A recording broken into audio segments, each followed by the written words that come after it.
Seguimos agora com o comentário de desporto com Cancela Moura. Boa tarde, Cancela, seja muito bem-vindo. Vamos começar por falar desta vitória, deste troféu da Taça da Liga. Ontem é o segundo troféu que o Benfica acaba por ganhar esta época, frente ao Rio Ave. 2 golos foram suficientes também para ditar aqui a vitória do Benfica. Mas ainda assim, o Rio Ave foi uma equipa que não se deixou ficar.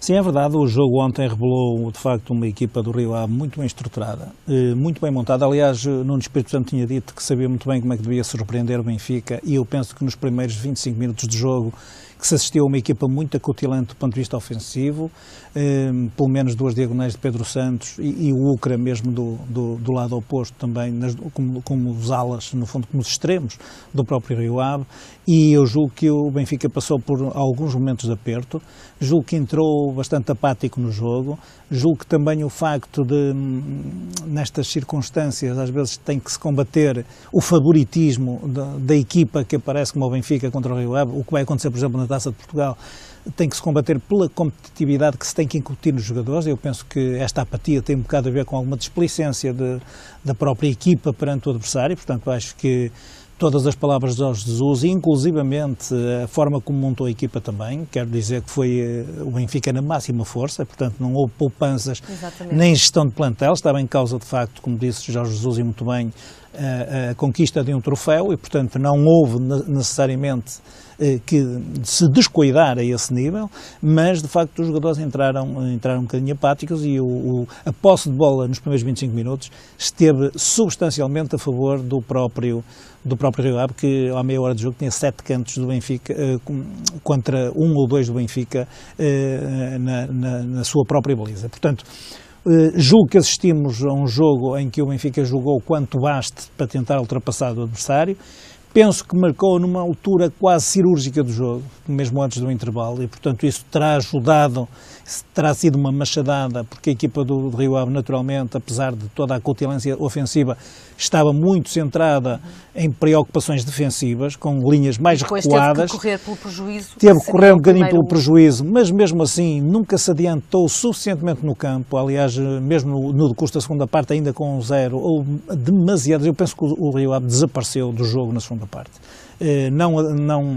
Não correu o suficiente, não arriscou o suficiente, porque estamos numa final e aquilo que importaria era ou ganhar ou perder, e portanto o facto de estar a perder por 1-0 era igual a perder por 3 ou 4, mas eu julgo que mesmo aí o Rio Ave foi demasiado defensivo, tinha linhas muito baixas, as pernas depois naturalmente também começam a faltar, porque de facto aquela intensidade de jogo dos primeiros 20, 25 minutos foi muito grande, e uma equipa como o Rio Ave, que não tem depois alternativas, acaba por se ressentir disso, mas penso que depois o Benfica foi a machadada final, porque o segundo golo, se o primeiro tinha sido numa altura quase cirúrgica, o segundo apareceu com tanta naturalidade que depois acabou já por não poder haver reação do Rio Ave. E por fechar o resultado, que até poderia ter sido mais elevado, e portanto eu até diria que se estivéssemos a falar num score em termos de golos, que não ficaria mal um 3-1, porque eu acho que o Rio Ave também fez naqueles primeiros 20, 25 minutos o suficiente para poder levar pelo menos um golo pelas oportunidades que criou. Em 7 troféus, Taça da Liga, este já é o 5º conquistado pelo Benfica. Há quem diga que é mesmo a Taça Benfica. Primeiro tem sido uma coincidência, e depois eu acho que as circunstâncias também têm ditado que os adversários acabem muitas vezes por serem mais acessíveis. Eu penso que a Taça da Liga tem que ser uma daquelas competições que tem que ser revistas. Ela foi criada necessariamente para dar rotatividade aos plantéis, sobretudo às equipas B, e eventualmente poder até puxar pelos novos valores do futebol português. Terem um palco para isso. Terem um palco para isso, e uma nova competição que tivesse alguma dignidade, mas, por exemplo, ainda estamos muito longe daquilo que é a Taça da Liga, por exemplo, em Inglaterra, onde, de facto, o troféu tem prestígio e não é desvalorizado deste modo. E, portanto, normalmente, ontem não foi o caso, mas o Benfica, o Porto, o Sporting acabam por ter segundas equipas a disputar estas competições. As regras da própria competição penso que deveriam ser melhoradas. Quando digo melhoradas, acautela-se demasiado os grandes e as equipas que estão na Primeira Liga que entram só numa segunda fase, e eu muito sinceramente acho que deveria ser um sorteio puro e duro entre todas as equipas da Primeira e da Segunda Liga, que permitisse de algum modo uma coisa idêntica à que acontece na Taça de Portugal, que desses confrontos pudesse existir surpresas e a própria emotividade da prova, o desfecho em si, pudesse não ser-se reparar. O Benfica de facto ganhou 5 vezes, mas nas meias finais, que eu me lembro, quase sempre estiveram o Benfica, o Porto, o Sporting, o Braga, e às vezes há intromissão de um ou do outro, como foi neste caso o Rio Ave, que de facto tem que suar e tem que fazer muito, porque, por exemplo, outra coisa que acaba por ditar uma certa irregularidade, mas isto até é positivo, é só haver uma mão nos confrontos entre as equipas, não haver confrontos a duas mãos. Portanto, eu julgo que, até atendendo já a este pequeno histórico de 7 anos ou 7 edições, faria todo sentido que houvesse por parte da Liga uma análise séria sobre a competitividade da prova, sobretudo sobre regras, e eventualmente introduzirem alterações que permitissem de facto uma maior competitividade, uma maior, eu diria, um maior prestígio da competição face a isto, porque se não é o Benfica é o Porto, mas às vezes até se desvaloriza o troféu. Por exemplo, o Porto este ano valorizou porque só tinha esta prova, no ano anterior desvaloriza-se porque o Benfica normalmente é uma prova que menor, e portanto, de facto, dentro das prioridades pode não ser uma prova que seja prioritária para os clubes, mas faz todo sentido, e como existe como prova, que se lhe conferisse outra dignidade, outra dimensão e outro prestígio enquanto competição. Uma nota para o Rio Ave, que parece ser uma das equipas sensação. Não, o Rio Ave, eu já disse, e Ju, eu confesso que fiquei surpreendido, não só pelo facto de terem feito muito bem naqueles primeiros 20 ou 25 minutos, mas julgo que toda a equipa está muito bem estruturada. Portanto, é um excelente guarda-redes, que efetivamente quase sem erros. Aliás, eu diria, o segundo golo foi o único erro que o guarda-redes do Rio Ave cometeu, mas no melhor pano cai a nódoa, mas depois evitou 2, 3 golos absolutamente na sua própria cara, com Gaetan, com Lima, e portanto eu julgo que começa logo por aí. Independentemente das fragilidades, o Tarantini, de facto, e o outro central do Rio Ave são, neste momento, dentro daquilo que possa ser um plantel com algumas fragilidades. Eu penso que o Rio Ave, de facto, está muito bem estruturado. O Pedro Santos e o Ucra na frente foram, para mim, os que mais sobressaíram, porque fizeram um jogo muito inteligente perante uma equipa como a do Benfica, que tem uma grande capacidade defensiva, e, portanto, julgo que o próprio livro, portanto, acho que, de facto, o Nuno Espírito Santo tem feito um excelente trabalho. Aliás, o facto de terem chegado a estas duas finais significa que, efetivamente, mesmo com poucos recursos e às vezes com equipas um bocadinho mais frágeis, se conseguem excelentes resultados esportivos. Penso que à medida ou à imagem daquilo que aconteceu com o Paços de Ferreira o ano passado, tem muito a ver também com o coletivo que o Nuno Espírito Santo conseguiu construir. E, portanto, eu julgo que o Benfica que se cuide, porque, por exemplo, ontem, se o Rio Ave iniciava com uma vantagem, provavelmente o jogo poderia ter tido um outro rumo. Penso que o jogo de ontem pode servir de aviso para aquilo que o Benfica vai ter na final da Taça de Portugal. Vamos agora falar de outra final, mas agora da Liga Europa, marcada na próxima semana para 14 de maio, em Turim, um estádio visitado pelo plantel liderado por Jorge Jesus há pouco tempo. É uma final frente ao Sevilha. O Benfica vai ficar ressentido pelas baixas que tem nesta final?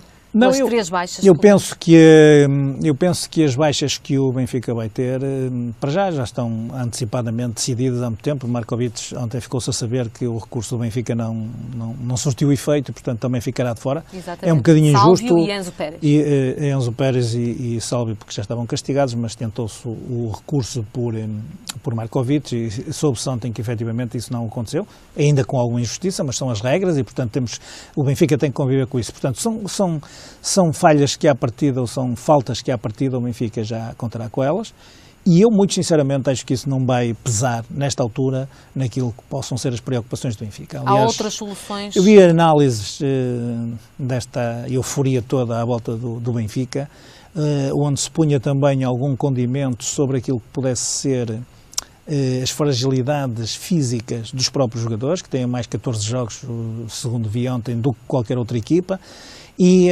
os especialistas, sobretudo em termos de emoções, o que dizem é que, de facto, mesmo que falte as pernas, o coração há de resolver o resto, e, portanto, eu julgo que o Benfica, que ainda por cima perdeu uma final igual a esta, o ano passado, para uma excelente equipa como o Chelsea, e eu julgo que o Benfica terá feito, na minha ótica, um dos melhores jogos que vi fazer ao Benfica nos últimos anos, mas talvez na última década, contra o Chelsea, penso que terá todas as condições para poder bater-se nesta final com algum, como diria, não vamos fugir a esta questão, com algum favoritismo sobre o Sevilha, porque tal como eu aqui já disse, o Sevilha era uma equipa perfeitamente acessível ao Futebol Clube do Porto.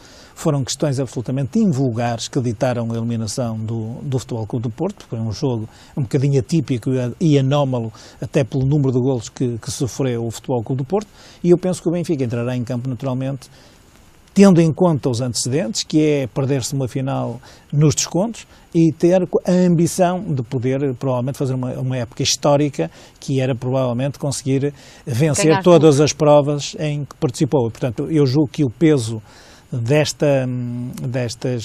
desafios acaba por ser um tónico muito grande para os atletas. Motivador. E muito motivador, e penso que independentemente de jogar, e eu julgo que, por exemplo, o Enzo Pérez é absolutamente fundamental na equipa do Benfica este ano, mas independentemente de quem jogar, estou convencido que de facto o Benfica não se ressentirá da falta deste ou daquele, e penso que encontrará, portanto, outras soluções ou alternativas para poder atingir estes objetivos. E nós 2 a 8 dias cá estaremos também para falar e para ver então que resultado se vem para Portugal ou para a vizinha Espanha este troféu. Vamos falar ainda nestes minutos finais do novo treinador, já anunciado esta semana, do Futebol Clube do Porto. Será Julen Lopetegui a liderar agora os Dragões. Muito se tem falado sobre este treinador, tem origens no País Basco. Há quem diga que só para treinar a equipa B do Porto. Acho que é injusto, isto é a minha opinião. Está a ser julgado antes mesmo de mostrar para já há sempre uma precipitação muito grande, porque quem julga antes do trabalho que alguém possa realizar. Mas essa é uma de sua menos importância. Eu sou também um cidadão atento, muitas vezes, a estes fenómenos desportivos. Eu equipararia o Lopetegui, com as devidas distâncias, até do tempo e do lugar, e das circunstâncias, naturalmente, com Carlos Queiroz em Portugal. Carlos Queiroz chegou ao Sporting por ser um treinador de formação de Portugal, que levou seleções a feitos nunca antes alcançados. Portanto, nós estamos a falar de um treinador que foi campeão ano passado pelas seleções mais jovens de Espanha. Julgo que deve ter um trabalho com muito mérito, porque a Espanha tem crescido nos últimos anos na sua seleção A, fruto de um trabalho também... É sempre uma das favoritas também. E nas próprias competições de sub-21, de sub-19, de sub-17, é uma seleção permanentemente em fases finais dos europeus e dos mundiais. Penso que revelará com certeza qualidades suficientes e penso que se lhe deve dar o mérito por aí, porque com as devidas distâncias, como digo, Carlos Queiroz foi, portanto, treinador de Sporting exatamente nas mesmas circunstâncias e, portanto, não é por se treinar escalões de formação que se é menos competente. Lembro-vos de Aldo Ferreira, por exemplo, que é outro nome que efetivamente foi muitos anos o responsável pelos escalões de formação do Benfica. E, portanto, julgo que isso é uma forma precipitada de se pôr as coisas. Eu julgo que até houve uma certa inteligência por parte de Jorge Nuno Pinto da Costa, uma vez mais, apesar de todo este final da época quase caótico, pôr um bocadinho de ordem na casa, dizer quem é que mandava, fazer uma comunicação restabelecendo uma certa ordem sobre as decisões a tomar ao nível da SAD, dizer que ele próprio iria iniciar uma nova revolução. Isto é um discurso igual ao que teve, por exemplo, o Presidente do Benfica há 3, 4 anos atrás, quando escolheu Jorge Jesus, e, portanto, eu acho que esta questão é absolutamente pertinente, acho perfeitamente natural. Julgo que este tipo de críticas antes de tempo poderão, eventualmente, sair um bocadinho furadas a quem as faz, ou, eventualmente, se acontecer algum desaire, essa pessoa dizer que terá sido um visionário, mas eu acho que é injusto, sobretudo, estarmos a julgar à partida um nome que tem créditos firmados, sobretudo ao nível da formação, e não estamos a falar de países, por exemplo, como da Europa de Leste ou do Norte da Europa, estamos a falar da Espanha, que é campeã europeia, campeã mundial, portanto estamos a falar de escalões de formação que efetivamente têm tido um ascendente têm tido um grande ascendente nos últimos anos, e penso que de todo modo, penso que Pinto da Costa voltou a surpreender um bocadinho, porque acabou por mudar a agulha, não é um treinador português, mas escolheu alguém que, mesmo sem ter todos aqueles créditos firmados, pode eventualmente ser uma excelente opção para o Futebol Clube do Porto na próxima época. E nós estaremos aqui para exatamente comentar todos os casos do Desporto Rei. Cancela Moura, marco encontro consigo, 2 a 8 dias, um bom fim de semana. Um bom fim de semana, boa tarde. Obrigada.